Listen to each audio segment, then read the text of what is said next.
everyone, it's nighttime and Vincent's asleep, so I have the lights down kind of low. That's why this video is going to be a little bit darker than normal.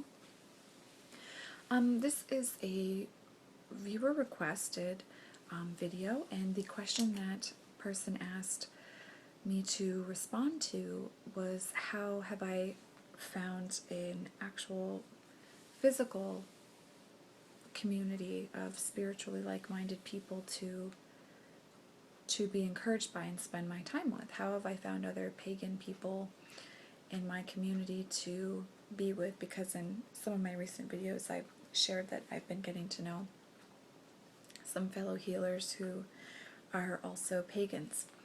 And I thought this was a really good question and deserved a good answer. So, first of all, I want to say that it took me a long time to find people who were spiritually open and healers themselves and really following a path where they were authentically being true to themselves. So don't despair if you haven't found that yet, especially if you live in a remote area or, like I do, an older community where there really isn't a lot of openness about spirituality. Don't despair about that. And my husband and I spent quite a few years being just the two of us after we left my parents' religion that I grew up in, because all of your family and friends are a part of the religion. There isn't anyone that you're associating with outside of that. So we had quite a lot of solo time, and I actually think that that was really, really beneficial for us and necessary. It was time where I was really able to connect with spirit, and that's Tallulah that you're hearing growling in the background. She's playing right now with my hand. I was really able to connect with spirit, connect to the energies, the archetypes, the beings that I wanted to work with, spend a lot of time out in nature, communing with the nature beings, and finding out just exactly what my path was.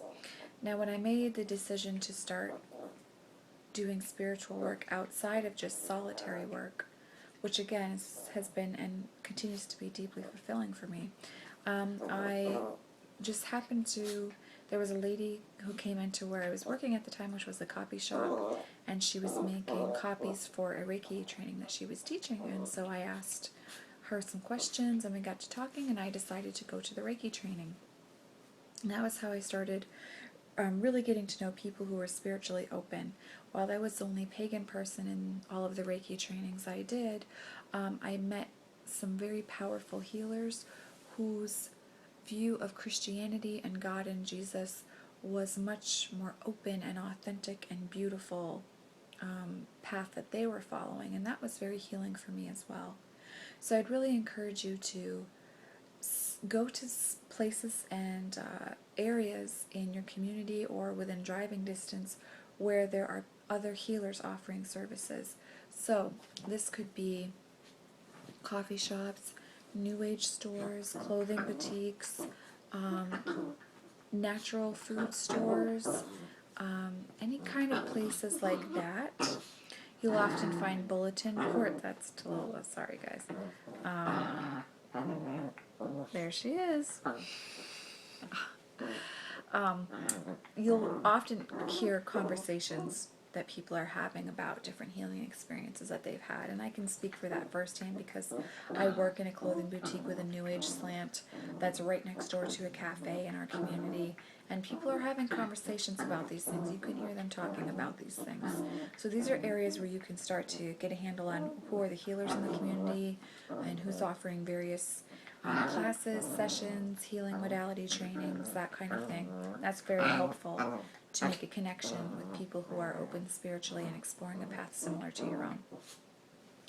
And again, you'll find bulletin boards in these places, and healers will often post the various sessions, classes, or services that they offer, and that can be really helpful. Taking trainings like Reiki trainings, working with herbs, things like that, all of those kind of things are going to be ways that you get to know like-minded people. Also, getting to know and supporting and finding out about the artists in your community is very helpful as well, because they often have an interconnection with the healers in the community as well, and that can be really helpful.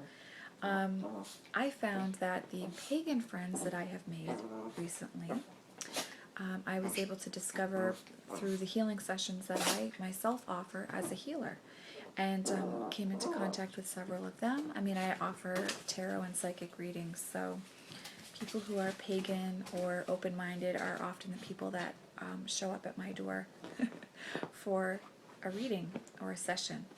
And so just by speaking with them, oh, did you want to say hi? Did you want to say hi? Yeah, there you go. Just by speaking with them, I've been able to make a connection, and we aren't doing any ritual work together. That's a solitary experience for me, and I don't really intend to open that up to a community environment or a coven environment. I'm not interested in being a part of a coven right now, but certainly getting to know each other and sharing our experiences with our pagan path, spirit realms, and our spiritual solitary work together has been really encouraging and inspiring. So I really encourage you, if you're wondering about this and you're feeling very alone and you're in a small community, perhaps isolated, be okay with and prepared to make an investment in finding these people. It might mean a bit of a drive to get to these areas, and it might mean taking a lot of courage to speak up and have a conversation with someone who's talking about, or a healer themselves, talking about healers in the community, or a healer themselves. Those kind of things are the way that you begin to get to know these people. And I would also encourage you to not just decide that you can only have a spiritually upbuilding experience with a fellow pagan. Like I said, through my Reiki trainings and the amazing people that I've met through the metaphysical classes that I'm currently taking and have been for over a year now, you'll find that there are wonderfully spiritual people who are not religious. And so therefore the fact that you might be worshiping different energies, choosing to give them a different name, that kind of thing, that's not going to be any kind of a negative to your experience with them. And in fact, you can be very encouraging to each other on your own individual paths. So don't feel that you have to or must keep your close-knit spiritual relationships to fellow pagans. Open the door to exploring that with other people who are following different spiritual paths themselves. So I hope that this answers your question. I hope it was helpful for you. It's really just about being open and sending good energy out there to meet these people, and then you will end up finding them. We create our own reality where attention goes, energy follows.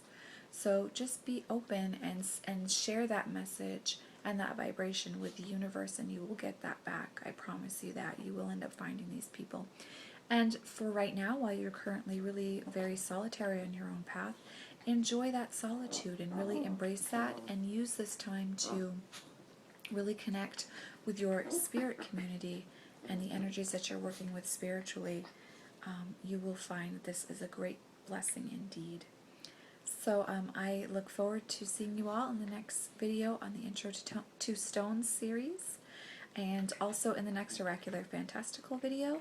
I want to thank you all so much. I've gotten some really great questions and interesting offerings for videos in the future, and I'm really feeling very inspired about that, so be looking for that as well.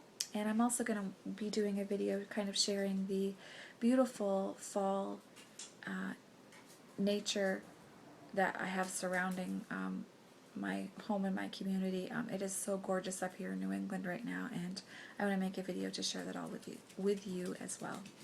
So I will see you in those videos. I'm wishing you all sweet dreams and a wonderful relaxing evening, and thank you for watching. Bye.